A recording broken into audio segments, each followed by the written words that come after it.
postos, bienvenue dans cette nouvelle vidéo. N'hésitez pas à venir me rejoindre et à vous abonner sur mon Instagram SBFootNews les postos. Vous y retrouverez toutes les informations mercato, transfert du Paris Saint-Germain, de toute l'actualité du football européen et de tous vos clubs préférés les postos. Le lien est en bas en description. On commence avec le match Paris Saint-Germain versus Olympique de Marseille, trophée des champions. Les postos, on se rappelle du dernier match au Parc. Paris s'était incliné 1-0 dans un contexte très particulier, très tendu, beaucoup de fautes, beaucoup de suspensions, des histoires de racisme entre Neymar et Alvaro González, ainsi que Saka. Il y a eu beaucoup de cartons rouges, beaucoup de tensions. Payet avait lancé les hostilités. Paris avait perdu dans un contexte très particulier, beaucoup de joueurs touchés par le Covid, beaucoup de blessures. Les joueurs qui étaient présents sur le terrain avaient seulement un jour dans les pattes d'entraînement. Donc voilà, maintenant ce ne sera pas pareil. Il y aura un sentiment de revanche pour beaucoup de joueurs, je pense. Voilà, il y a des retours dans le groupe, ça c'est assez positif. Il y aura aussi des absents. Une composition d'équipe assez intéressante. Mbappé, probablement sur le banc. Donc Neymar est présent et est de retour pour le trophée des champions. On fait un point médical. Les joueurs qui seront disponibles et qui feront leur retour demain. Neymar Junior, Presnel Kimpembe, Leandro Paredes et Danilo Pereira. Les joueurs forfaits, Juan Bernat qui soigne toujours son genou.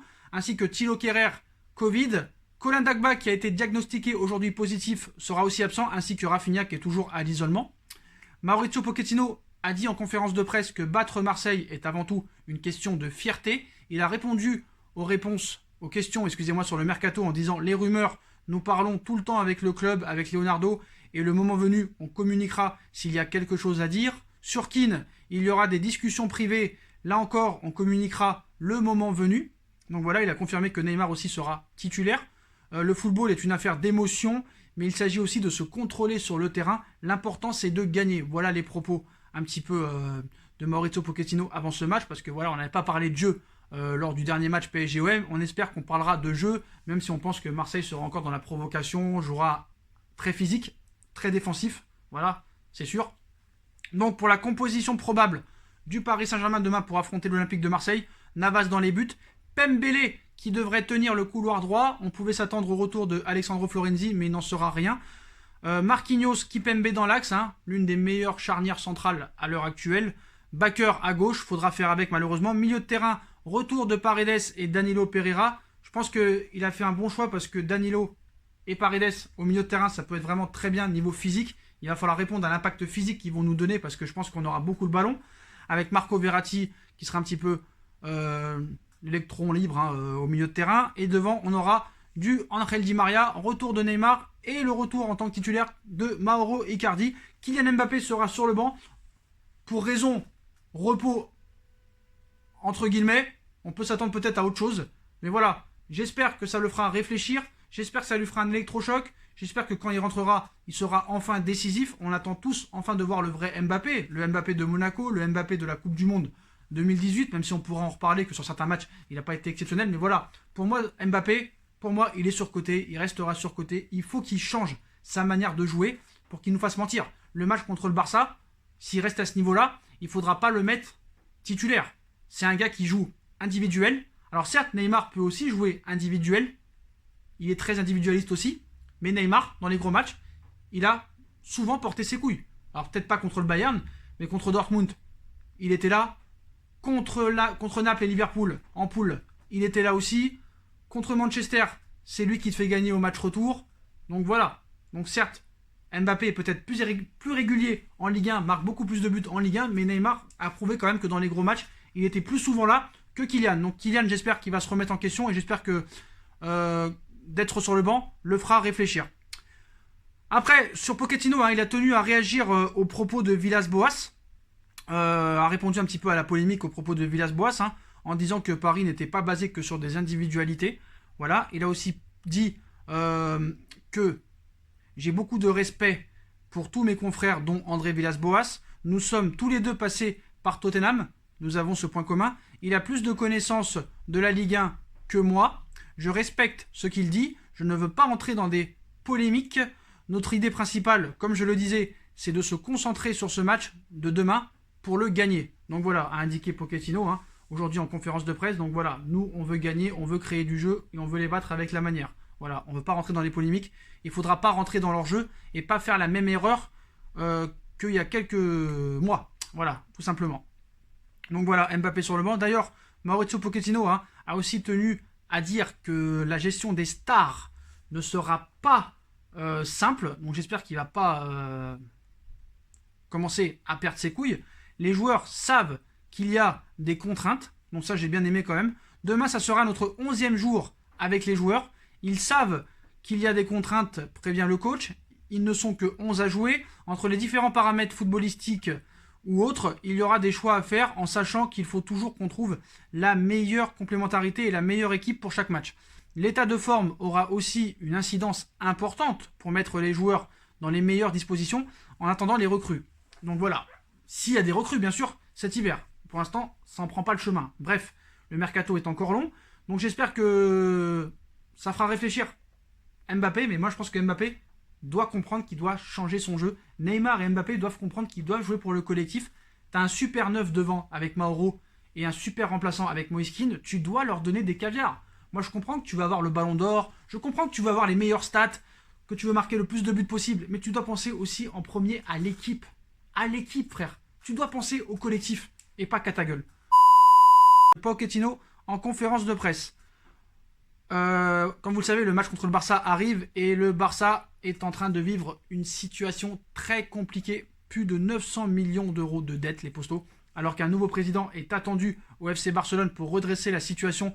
Le club culé accumule une dette abyssale de 900 millions d'euros selon le quotidien La Vanguardia. De quoi s'inquiéter pour l'avenir de l'écurie catalane. Le 24 janvier prochain est une date importante pour le Barça. Ce jour-là, les socios sont appelés aux urnes pour élire le successeur de Bartomeu.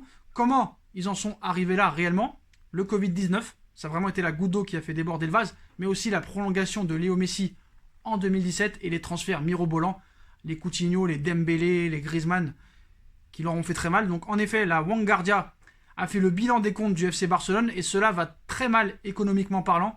Déjà dans le rouge dans le passé, la crise du Covid n'a rien arrangé pour le Barça qui accumule une dette de plus de 900 millions d'euros à la fin de l'année 2020 et un déficit permanent et incontrôlable. Donc, d'après le quotidien catalan, la dette est répartie entre 420 millions d'euros à rembourser à court terme, soit dans moins d'un an, et 480 millions d'euros à long terme. Mais le club ne peut rien faire dans le contexte actuel et sera ainsi dans l'obligation de renégocier avec différents créanciers et décider de mesures d'austérité selon des sources proches du gestionnaire actuel. Pour sortir la tête de l'eau, le FC Barcelone espérait un retour à la normale dès cette saison, comme le révèlent les prévisions du budget de l'exercice 2020-2021 approuvé par le conseil d'administration sortant, avec des recettes de 791 millions d'euros, un remplissage du Camp Nou de 25% à partir de décembre 2020 et de 100% à partir de février 2021 qui était attendu. Bien loin de la réalité d'aujourd'hui. De plus, le club comptait récupérer 73 millions d'euros grâce au transfert et 320 millions d'euros liés au stade, au musée, à la boutique et à la consommation de services, sans oublier le renouvellement de contrats avec des sponsors tels que Rakuten et Beko. La pandémie mondiale a toutefois mis à mal ces plans. Et si les pertes de la saison dernière s'élevaient à près de 100 millions d'euros, celles de cette saison pourraient être encore plus élevées, précise la Vanguardia. Donc le départ de Neymar aussi à l'origine des maux du Barça. Si la crise du Covid est l'événement qui a tout fait basculer, les maux du Barça sont plus profonds. Stratégiquement parlant, le transfert de Neymar vers le PSG a dévalué l'écurie Blaugrana, précise le quotidien d'un point de vue sportif, avec le départ d'un cadre de l'équipe, mais également financier, puisque cela a été le début d'opérations hasardeuses décidées par la direction dirigée par Bartomeu afin de compenser le choc de l'opération Neymar. Ils ont pris des Dembélé, des Coutinho, des Antoine Griezmann pour le remplacer, considérablement dépensé sans pour autant avoir le retour sur investissement espéré. Le Barça se lance dans l'achat de joueurs après la vente de Neymar qui n'ont pas donné le résultat escompté. Dembélé, Coutinho toujours blessés, Griezmann pas au niveau. Ce sont 400 millions d'euros de transferts qui ne vous servent pas. Et une partie de ces transferts entrent aussi dans la dette à court terme, précisé dernièrement l'économiste José Maria Gay de Liébena à El Confidenciale. L'énorme croissance de la masse salariale aussi, la plus chère d'Europe, devenue la plus élevée d'un club sportif au monde, en atteignant 355 millions d'euros, a également causé cette dette colossale. Pour limiter ses effets, le club a décidé de reporter le versement d'une partie des salaires, 170 millions d'euros, mais cette dépense ne disparaît pas et sera réglé au cours des 4 prochaines années à raison de 45 millions d'euros par an. Les joueurs au mois de janvier ne seront pas payés. La prolongation de Messi en 2017 aussi a été une épine dans le pied et a fait très mal. La Vanguardia épingle d'ailleurs la gestion du cas Messi par le Barça. En novembre 2017, quelques mois après le départ de Neymar, le club décide de prolonger sa star pour éviter un nouveau scénario catastrophe qui pourrait avoir lieu cet été. Ainsi, l'augmentation de son salaire annuel brut atteint la barre des 100 millions d'euros bruts et 2 primes supplémentaires d'un montant total de 78 millions d'euros sont promises à l'attaquant. Le premier versement, 39 millions d'euros, reporté à plusieurs reprises, causant notamment la colère de Léo Messi, a eu lieu en juillet dernier, tandis que le second, 39 millions d'euros, était programmé à l'issue de la saison, mais pourrait être également impacté par l'accord de report des salaires négocié entre la direction et les joueurs. Pour contrecarrer l'effet du départ de Neymar, au lieu de parler sur un modèle sportif, il parie sur la PlayStation, recrutement de gros noms. Le Barça commence à s'endetter à court terme, on n'est pas sur la PlayStation, frérot. Plus d'une série de prolongations pour y modifier les clauses afin de ne pas revivre ce qui s'est passé avec Neymar. Cela donne lieu à une masse salariale exorbitante. Voilà. Cette année 2017, bien que les lignes de trésorerie soient déjà tendues, la direction du club a un peu perdu ses repères et s'est endettée au-delà des niveaux cohérents, confié à El Confidenciale Marc Syria, spécialiste bancaire, pour justifier cette stratégie de la direction. Mais là aussi, il faudra bien finir par payer et ils ne sont pas en mesure de se demander comment ils peuvent payer. Le Barça trouvera-t-il les fonds nécessaires sans pour autant contracter un nouveau déficit? Donc un cercle vicieux dont devra se sortir un jour le club. Mais voilà, c'est la fin là, niveau mercato, là c'est mort. Faut dire la vérité. Il va falloir déjà que tu vendes un gros joueur, que tu te débarrasses de certains indésirables. Et je pense qu'ils ne pourront pas garder Messi. Tu ne peux pas continuer à payer Messi 100 millions d'euros bruts. C'est impossible. Par saison, c'est trop. Ils ne peuvent pas. Quand tu vois qu'ils n'arrivent même pas à faire Memphis Depay 5 millions. Donc voilà, donc Messi est bien sur le départ, les postos. Donc voilà, c'est quand même un signe fort en faveur d'une arrivée de Messi au Paris Saint-Germain ou à Manchester City. D'ailleurs, dès que Neymar a décidé de prolonger, Messi aurait donné son accord pour venir, comme on vous l'a dit. Et si cela se confirme, alors cela marquerait un premier pas important en direction de l'opération Léo Messi. Neymar n'ayant pas caché qu'il comptait absolument évoluer aux côtés de Léo Messi la saison prochaine. Sa prolongation apparaîtrait donc comme un signe très fort que le crack brésilien a obtenu des garanties du PSG sur le sujet.